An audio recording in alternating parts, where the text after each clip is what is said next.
تو مائنڈ لیس breast feeding بھی تو بہت زیادہ ہو رہی ہے کہ مائیں اس وقت پہ یا تو اسکرولنگ کر رہی ہیں یا ٹی وی دیکھ رہی ہیں.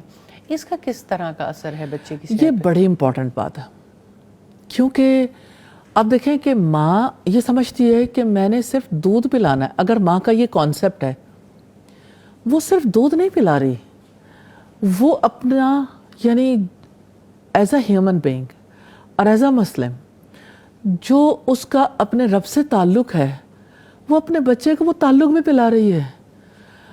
جو اس پر رسپانسبلٹیز عائد ہوتی ہیں، وہ اس دوران اپنے بچے کی طرف جتنی متوجہ رہتی ہے اتنا زیادہ اس کی پرسنالٹی کی اچھی نشو و نما ہوتی ہے. تو ماں اگر اسکرولنگ کرے گی، ماں اگر اسکرین پہ ٹائم دے گی، تو یہ مائنڈ لیس بریسٹ فیڈنگ ہے جس کا وہ نفع نصیب نہیں ہو سکتا. کیونکہ ایک مومنہ ماں تو اپنے بچے کو جب دودھ پلانا شروع کرتی ہے بسم اللہ سے، تو بچہ سیکھتا ہے. ایوری ٹائم اسے پتہ چلتا ہے کہ بسم اللہ کوئی چیز ہے، اور بسم اللہ کے ساتھ ہمیشہ مجھے غذا مل جاتی ہے. تو آپ سوچئے کہ 2 سال جب یہ سارا سلسلہ رہے گا تو بسم اللہ سکھانی اور اللہ کا نام اس کے لیے کتنا امپورٹنٹ ہو جائے گا اور اس کے لیے کتنا سکون دینے والا ہو جائے گا. ریئلی میں نے یہ دیکھا ہے کہ آپ بچے کی زبان صرف اللہ کے نام سے کھلواتے ہو، اس کا اتنا اثر ہوتا ہے بچے کی شخصیت پر کہ بچہ کھل اٹھتا ہے. جب بھی اللہ تعالیٰ کا نام آتا ہے اس کو لگتا ہے کہ یہ سب سے بڑی چیز ہے.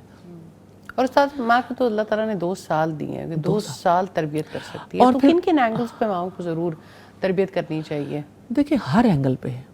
جب بچے کو دودھ پلا رہی ہے اس کو فل کنسنٹریشن کے ساتھ دودھ پلانا چاہیے، بچے کی طرف پوری طرح سے متوجہ رہ کے. جیسے ابھی ہم بات کر رہے تھے کہ آغاز وہ کرے گی تو درمیان میں وہ ادھر ادھر متوجہ نہیں ہوگی، فوکسڈ ہو کے وہ دودھ پلائے اور بچے کو جو ہے وہ پورے طریقے سے اپنی محبت اور توجہ کا احساس بھی دلائے.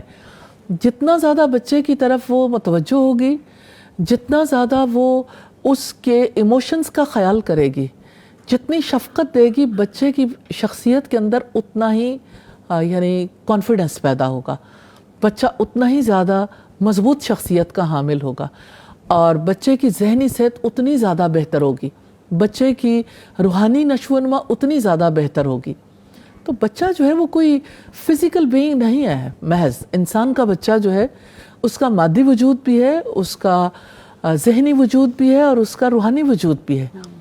تو اس کو بھرپور طریقے سے مائنڈ، باڈی اینڈ سول اس کو ذہن میں رکھ کے کہ اس کی ذہنی نشو و نما بھی کرنی، اس کی روحانی نشو و نما بھی کرنی اور اس کی جسمانی نشو و نما کے لیے اللہ سبحانہ تعالیٰ نے جو انتظام کیا ہے تو اس کو پرفیکٹلی اس انداز میں کرنا چاہیے. تو ایک کتنا خوبصورت ماحول ہے ماں کی گود اور گود میں بچہ، اور بچے کو بھرپور طریقے سے سینے کے ساتھ چمٹایا ہوا اور بچے کو جو ہے وہ پورے تحفظ کا احساس ہو رہا ہے. اس دوران بچہ جو ہے وہ غذا لے رہا ہے.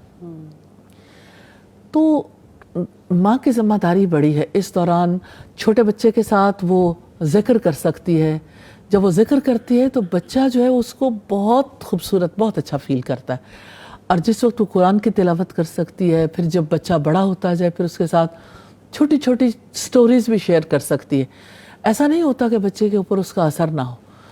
وہ بچے جن کے ساتھ مائیں ٹاک کرتی رہتی ہیں، بات کرتی رہتی ہیں، ان کی لینگویج زیادہ جلدی یعنی بہتر ہو جاتی ہے، زبان وہ اچھی سیکھ لیتے ہیں. اسی طرح سے ماں کے اخلاق کا اثر بچے پر بہت زیادہ ہوتا ہے. ماں جتنی شفقت کے ساتھ ڈیل کرتی ہے اتنا زیادہ اس کی کیریکٹر بلڈنگ اچھی ہوتی ہے. تو ماں کی گود میں ہی تو اچھی نسل تیار ہوتی، تو سکرولنگ سے اچھی نسل تھوڑی تیار ہوگی. وہ تو سکرولنگ کرنے والی نسل ہی تیار ہوگی. جتنی ماں سکرول کرتی اس سے زیادہ بچہ سکرول کرے گا. اور مجھے ایسا لگتا ہے کہ جتنا زیادہ سکرول کرنے سے آپ جو کچھ دیکھتے ہیں بچہ جو ہے وہ اتنا ہی زیادہ لڑکتا چلا جاتا ہے. یعنی بچے کے ماں کے ساتھ ریلیشن شپ بھی بلڈ نہیں ہوتا. نہیں ہو پا رہا ہوتا. یہ آپ سکرولنگ نہیں کریے تو بہت زیادہ وہی ٹائم رکھ لیتی ہے اپنا ٹیلی فونک ٹاک کے لیے. جی بالکل. ایس یہ بھی دیکھنے میں بہت زیادہ آیا. تو ٹیلی فونک ٹاک جو ہے یا آپ موبائل پہ بات چیت کر رہے ہیں یا کچھ ہے تو بچہ اگنورڈ فیل کرتا ہے.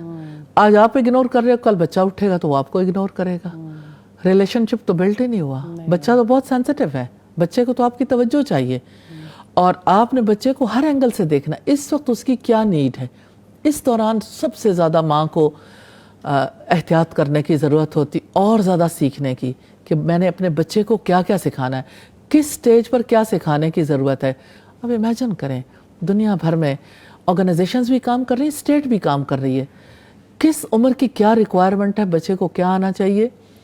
اور دیکھیں کتنے ممالک ہیں جہاں پہ بچوں کا منتھلی کوارٹرلی ایگزام یعنی اس کو باقاعدہ طور پر دیکھا جاتا ہے کہ ریکوائرمنٹس پوری ہوئیں، اس کی لرننگ پراپر ہے، اس کی فزیکل نشو و نما ٹھیک ہے، کہیں بھی اس کے اندر کوئی بھی پرابلم ہو تو پیرنٹس کو پھر گائیڈ لائن دی جاتی ہے۔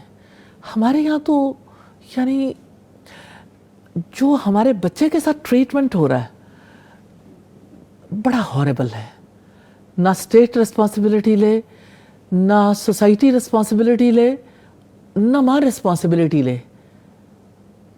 تو یہ بظاہر تو یتیم بچے نہیں ہیں، بظاہر تو مسکین نہیں ہیں، لیکن محبتوں، شفقتوں اور اپنی ایج میں جو کچھ انہوں نے سیکھنا تھا اس اعتبار سے تو وہ ہر شفقت اور محبت سے محروم ہو جاتے ہیں۔